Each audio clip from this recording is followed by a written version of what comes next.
Soal nomor 12 masih kaitan dengan sejarah. Kita lihat nih, pelaksanaan Pancasila mengalami banyak penyimpangan pada masa Orde Lama. Nah, salah satu penyimpangan yaitu A. Oposisi ditiadakan, B. Presiden seumur hidup, C. Merebaknya kasus korupsi, D. Terjadinya pelanggaran HAM yang dilakukan oleh aparat, E. Terjadinya banyak rekayasa di segala bidang sehingga menguntungkan penguasa. Kita lihat apa penyimpangan Orde Lama. Diingat-ingat ya, penyimpangan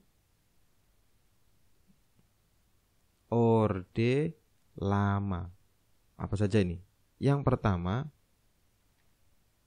MPRS itu mengangkat Soekarno sebagai presiden seumur hidup. MPRS itu mengangkat presiden seumur hidup. Ini kayak raja jadinya. Oke, ini yang pertama. Yang kedua, yaitu penyimpangan ideologi. Apa itu? Pancasila berubah menjadi Nasakom. Apa itu Nasakom? Nasionalis. Nanya itu, ya kan? Agama. Terus yang terakhir komunis. Ini penyimpangannya. Yang ketiga yaitu politik luar negeri yang bebas aktif itu berubah menjadi politik yang poros-porosan. Nah, kita tulis politik berporos. Oke. Sehingga pada waktu itu Indonesia imbasnya adalah keluar dari PBB. Oke. Yang keempat, DPR hasil pemilu 1955 dibubarkan presiden. Jadi DPR hasil pemilu, oke, ini dibubarin nih, dibubarkan, oke, presiden. Ini sakti banget nih presidennya nih. Yang kelima,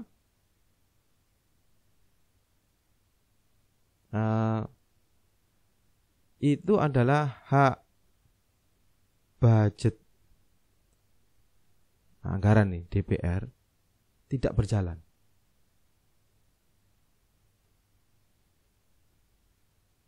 Oke. Jadi ini ada 5 penyimpangan ya yang dilakukan oleh Orde Lama. Ya. Jadi MPRS menetapkan presiden seumur hidup, yang kedua Nasakom, nasionalis, agama dan komunis, yang ketiga politik berporos, yang keempat DPR dibubarkan presiden, yang kelima hak budget DPR tidak berjalan. Jadi kalau dilihat di sini, maka jawaban yang paling tepat untuk soal nomor 12 adalah apa jadinya? Ya, betul sekali. Penyimpangan, salah satu penyimpangan yang dilakukan oleh Orde Lama. Apa sih ditiadakan? Nggak ada, presiden seumur hidup. Iya ini. Oke, lanjut ya. Soal nomor 13. Oke, lanjut soal nomor 13. Berikut ini yang bukan termasuk pokok sistem pemerintahan dalam UUD 45 adalah A. Indonesia adalah negara hukum. Yang bukan loh ya. Oke, yang bukan. Nanti salah pula. Indonesia negara hukum, yes. Sistem konstitusional, yes. Kekuasaan kepala negara tak terbatas, yes. Presidensial kan. Presiden tidak bertanggung jawab kepada DPR, yes. Sistem parlementer tidak. Oke. Bukan parlementer. Kita sistemnya apa? Sistem Indonesia itu menggunakan sistem presidensial. Oke. Lanjut. Kita soal nomor 14. Soal nomor 14, hukum yang mengutamakan landasan peraturan perundang-undangan, kepatuhan dan keadilan dalam setiap kebijakan penyelenggara negara disebut asas apa nih? Landasan peraturan perundang-undangan. Oke, kalau ada kaitannya dengan landasan peraturan, ya, kepatuhan dan keadilan itu kaitannya dengan kepastian hukum. Oke. Oke, lanjut. Jadi jawabannya A. Soal nomor 15. Soal nomor 15 di bawah ini yang bukan. Nah, yang bukan lagi ya. Ya tadi. Merupakan kewenangan Mahkamah Konstitusi atau MK. Yang bukan merupakan kewenangan. A. Menguji undang-undang terhadap Undang Dasar Negara Republik Indonesia tahun 1945. Sorry. Kewenangan MK itu di mana nih? Kewenangan MK. Tahu nggak? Masih ingat nggak undang-undangnya? Kewenangan MK itu ada di pasal berapa? Pasal 24A di ayat ketiga.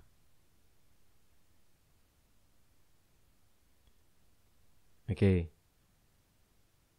Jadi menguji undang-undang, oke, betul sekali. Terus memutuskan sekitar kewenangan lembaga negara yang kewenangan diberikan Undang-Undang Dasar Negara Bangsa, oke, betul sekali.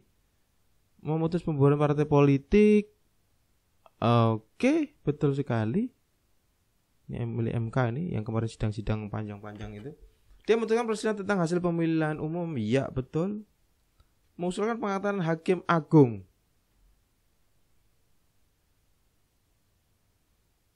Oh ini sorry. Kewenangan MK ini bukan di.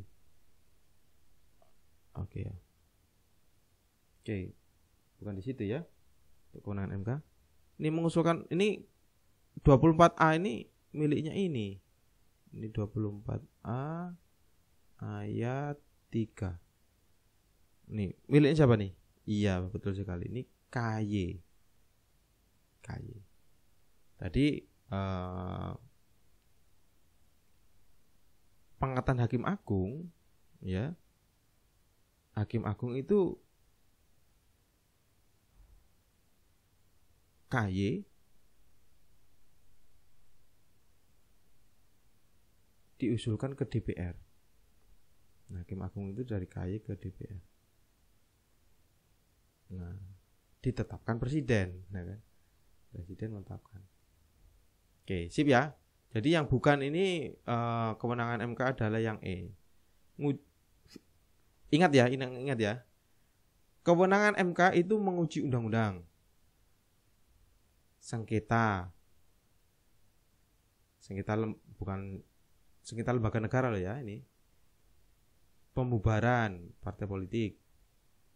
Perselisihan hasil pemilu. Nah, ini kewenangan MK. Oke, lanjut soal nomor 16. Ini sering keluar nih soalnya. Soal nomor 16, Fadlizon merupakan salah satu anggota legislatif tingkat nasional. Iya, nggak bisa dipungkiri ya nih ya. Paten kali tiap hari masuk di TV. Dia selalu mengkritik apapun kebijakan yang dikeluarkan oleh pemerintah.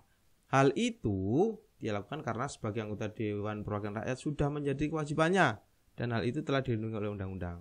Peran yang dilakukan oleh seorang Fadlizon merupakan salah satu bentuk tanggung jawabnya, yaitu apa nih? A. Hak menyatakan pendapat, B. Hak imunitas, C. Hak menyampaikan usul dan pendapat, D. Fungsi legislasi, atau E. Fungsi pengawasan.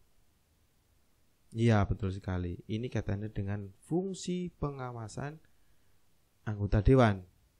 Nah, fungsi pengawasan itu saya tulis ya ini. Jadi fungsi pengawasan DPR itu ada kewenangannya. Ada dua kewenangan. Yang pertama,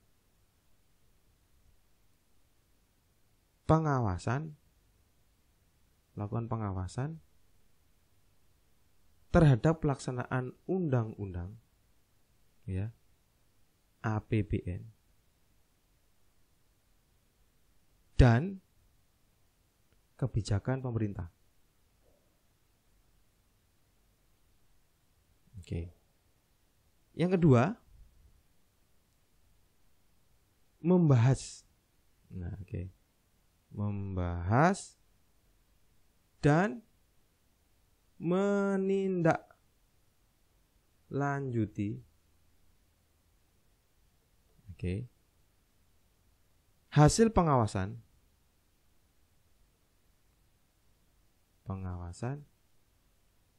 yang dilakukan oleh DPD. Oke. Kaitannya dengan pengelolaan SDA, sumber daya alam, sumber daya ekonomi dan lainnya. Oke, jadi ada fungsi pengawasan, kewenangan dari fungsi pengawasan DPR itu ada dua, yaitu pengawasan undang-undang, APBN dan kebijakan pemerintah. Yang kedua membahas dan menindaklanjuti pengawasan yang dilakukan oleh DPD. Jadi jawabannya ini adalah yang E. Oke, bisa dimengerti ya? Oke, lanjut. Soal nomor 17, sistem pemerintahan presidensial disebut juga dengan fixed eksekutif. Karena apa? A. Kabinet dapat dijatuhkan oleh parlemen melalui mosi tidak percaya. Salah ya. B. Para menteri tidak bertanggung jawab kepada parlemen. Bukan. Para menteri bertanggung jawab pada presiden. D. Presiden suatu dapat membubarkan kabinet. E. Masa jabatan para menteri tidak ditentukan oleh kepercayaan parlemen. Oke, jadi sistem pemerintah presidensial atau fixed eksekutif itu yaitu masa jabatan para menteri tidak ditentukan oleh kepercayaan parlemen. Karena menteri itu diangkat oleh siapa? Oleh presiden. Jadi jawaban yang 17 ini adalah apa? E. Oke. Lanjut. Oke, lanjut.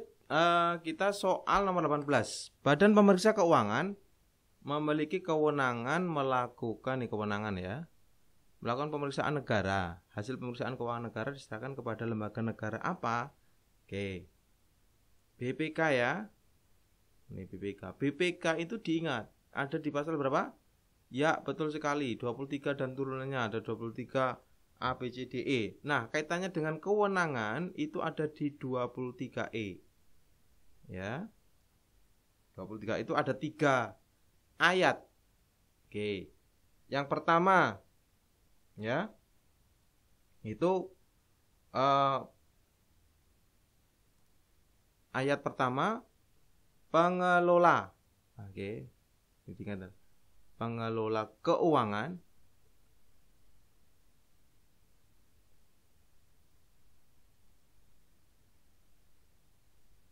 itu dilakukan oleh BPK. Yang kedua, hasil pemeriksaan. Oke. Hasil pemeriksaan keuangan ya. Itu diserahkan ke DPR. Ya.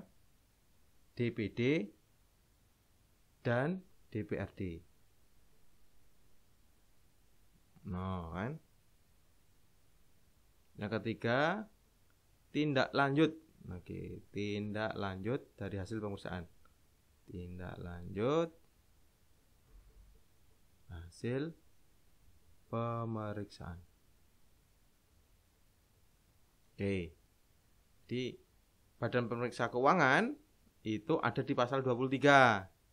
Yang kaitan dengan kewenangan BPK, kaitan pengelolaan keuangan itu lembaga namanya BPK. Yang kedua, ayat 23E, ayat 2 itu hasil pemeriksaannya itu diserahkan ke DPR, DPD ataupun DPRD. Yang ketiga, ini hasil pemeriksaannya ditindaklanjuti. Ya, tindak lanjutnya oleh lembaga perwakilan atau lembaga yang sesuai dengan undang-undang yang ditunjuk. Nah, jadi jawabannya ini kalau hasil pemeriksaan keuangan diserahkan ke siapa? Ke DPR. Oke. Ya. Oke. Lanjut soal nomor 19. Perhatikan pernyataan berikut ini. 1 sudah berusia 60 tahun, 2 sudah berusia 67 tahun, 3 telah berakhir masa jabatannya, 4 melakukan tindak pidana dengan hukuman fakultatif, yang kelima tidak menghadiri persidangan 5 kali berturut-turut. Pertanyaannya, pemberhentian hakim konstitusi dari jabatan secara hormat ditunjukkan oleh nomor tentang hakim MK ya. Hakim MK. Ingat nggak teman-teman semua? MK itu ada di pasal berapa? Mahkamah Konstitusi? Iya, betul sekali. Ada di pasal 24C. diingat-ingat, diingat ya, kekuasaan kehakiman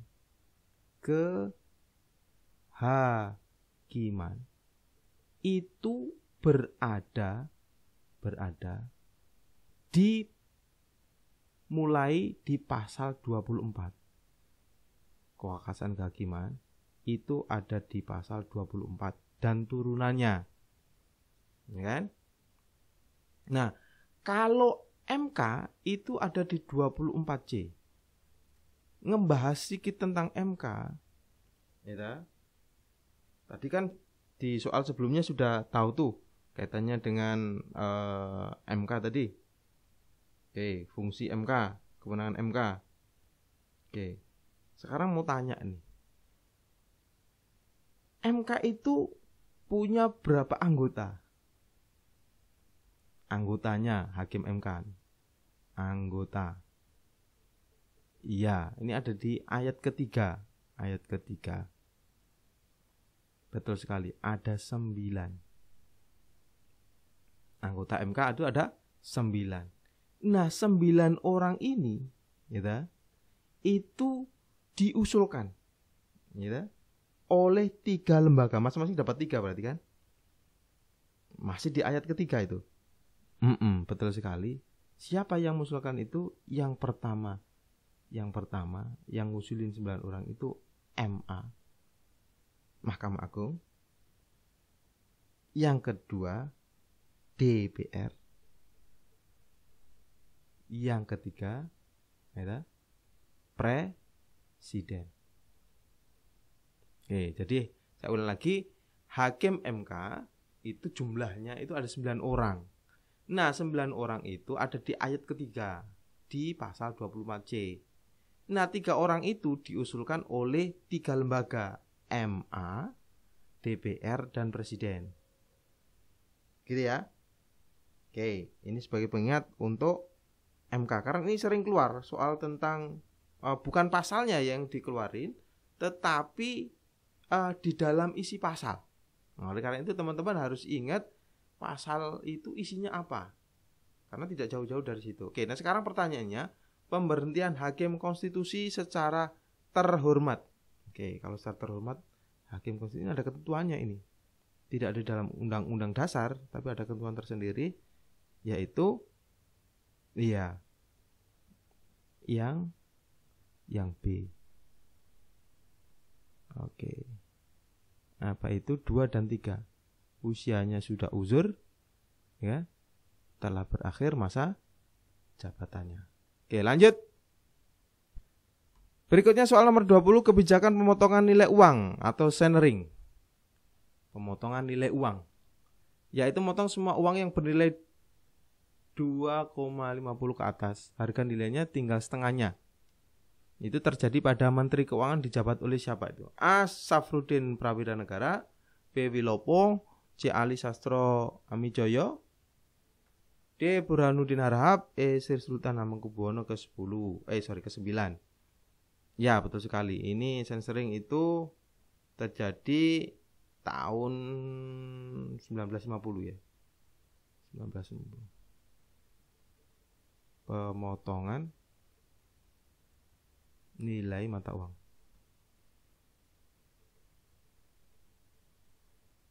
Oke, yaitu pada zamannya Safrudin Prawiranegara. Nah, ini zamannya beliau ini. Uangnya dipotong nih.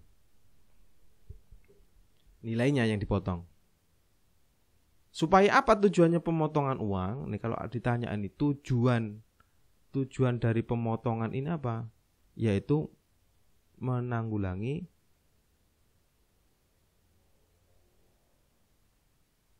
defisit. Nah, defisit negara 5,1 miliar. Nah, ini ada maka ada namanya gunting Safrudin.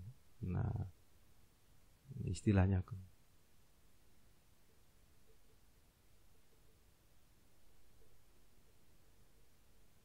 Oke. Jadi jawabannya adalah A. Safrudin Prawiranegara. Lanjut. Soal nomor 21, penyebab utama pecahnya perang Diponegoro adalah A. Rakyat Mataram dihasut oleh para bupati untuk memihak penjajah Belanda. B. Belanda mengusik makam leluhur Diponegoro di Tegalrejo. C. Pangeran Diponegoro tidak menyukai tingkah laku Belanda. D. Pangeran Diponegoro bertikai dengan Sentot Prawirodirjo. E. Campur tangan Belanda dalam urusan Keraton Yogyakarta. Nah ini coba ini perhatikan.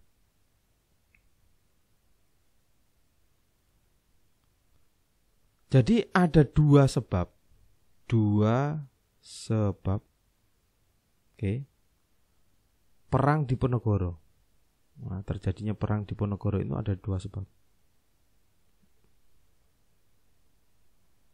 Sebab yang pertama, ini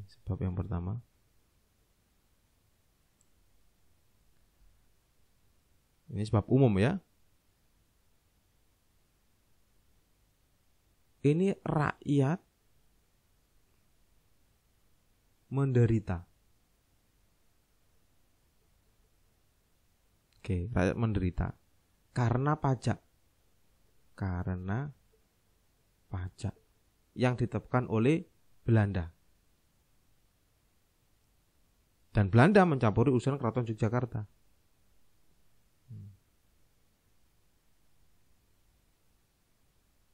Yang kedua, alasannya, ini sebab khususnya ya. Belanda mengambil paksa tanah leluhur Pangeran Diponegoro untuk proyek pembuatan jalan. Nah, Belanda paksa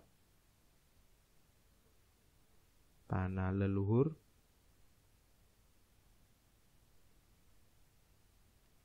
Pangeran Diponegoro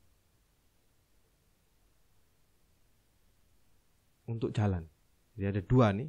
Sebab rakyat menderita karena pajak. Yang kedua, Belanda memaksa tanah leluhur Pangeran Diponegoro dijadikan jalan raya. Oke, jadi jawaban yang benar adalah ya ini. Oke. Sip ya. Lanjut 22. Oke, berikutnya 22. Perundingan Linggarjati adalah upaya diplomasi pertama Indonesia dengan Belanda guna mempertahankan kedaulatan NKRI. Lokasi perundingan tersebut berada di Cirebon, Ciamis, Sumedang, Majalengka, Kuningan. Linggarjati ya. Ini perundingan sering keluar loh ya. Tak tolong selain perundingan Linggarjati ada perundingan Renville, Rumroyan dan lain sebagainya. Nanti kita akan bahas lebih lanjut. Nah, kita bahas nih sekarang perundingan Linggarjati. Nah, perundingan Linggarjati.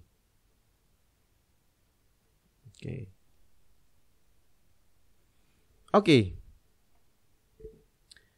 Ini jelasin sedikit ya, perundingan Linggarjati. Yang pertama itu tokohnya. Teman-teman harus tahu nih, biasanya muncul nih soal kaitannya dengan tokoh. Oke. Yang pertama dari pihak Indonesia itu diwakili oleh Sultan Syahrir. Jadi Indonesia itu ada Sultan Syahrir. Nah, ini jadi ketua nih. Terus ada temannya nih, namanya Aka Gani.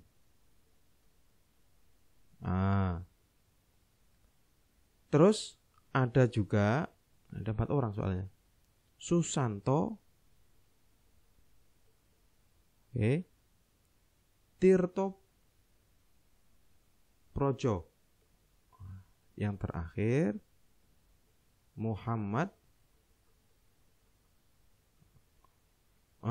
Rum. Jadi ini ketuanya nih, Sultan Syahrir ini menjabat sebagai ketuanya.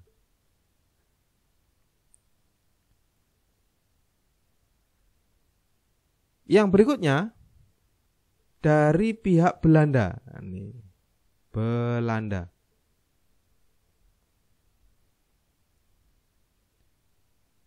Belanda itu perwakilannya itu namanya Wim, oke.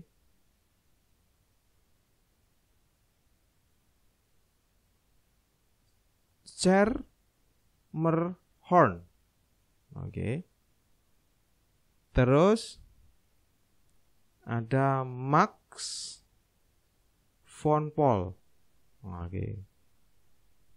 Terus itu ada H.J. Van Mook, oke. Yang terakhir 4 juga nih, F. D. Bear, oke. Nah, ada satu lagi yaitu dari pihak Inggris. Ya. Ini dari pihak Inggris.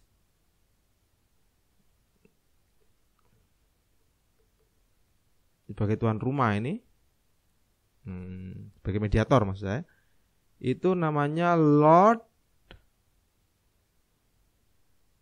Killearn. Oke. Oke ya. Nah, ini tokohnya. Jadi ada dari pihak Indonesia, ada pihak Belanda, ada juga dari pihak Inggris sebagai moderatornya.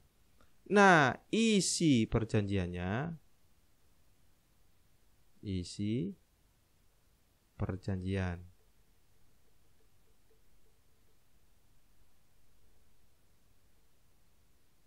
Yang pertama,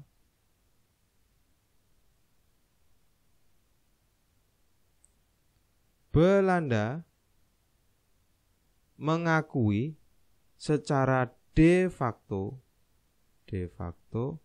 wilayah Indonesia, nah, itu mencakup Jawa,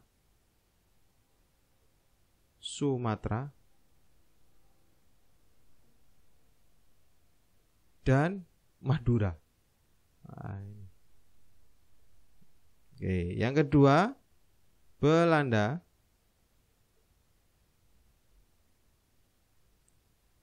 meninggalkan Indonesia paling lambat 1 Januari 1949. Yang ketiga, Belanda dan Indonesia ini sepakat membentuk negara RIS, Republik Indonesia Serikat. Nah, ini yang keempat, negara RIS ini bergabung dengan Persemakmuran Kerajaan Belanda. Gabung Persemakmuran.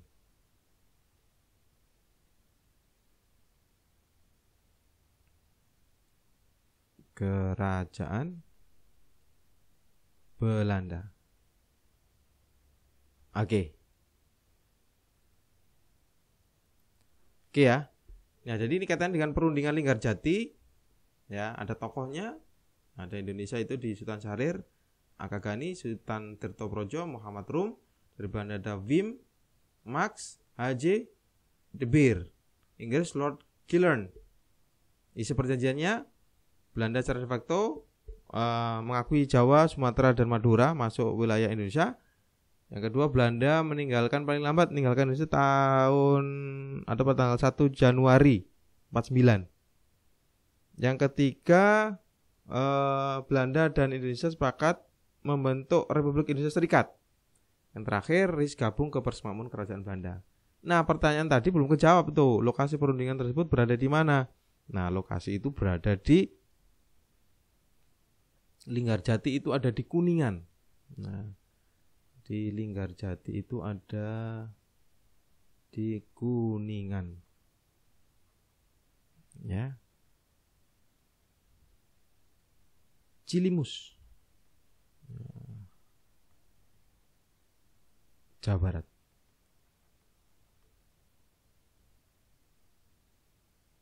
Oke, jadi jawabannya Kabupaten Kuningan. Oke.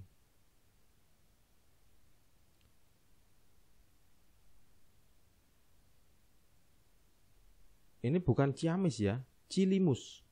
Nah. Oke, lanjut soal nomor 23. Untuk mengamankan Insinyur Soekarno dan Muhammad Hatta ke Rengas Dengklok, Insinyur Soekarno dijemput oleh Khairul Saleh. Ini kemarin keluar soal ini. Dijemput oleh Khairul Saleh dan Muwardi. Sedangkan Muhammad Hatta dijemput oleh siapa nih? Pertanyaan dari Muhammad Hatta. Ya.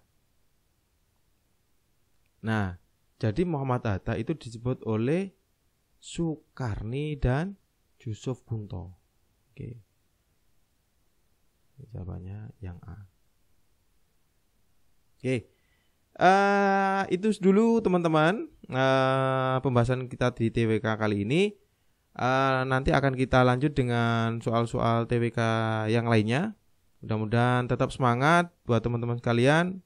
Terus jaga kesehatan, sering berlatih, fahami, ya, difahami apa yang dipelajari tadi.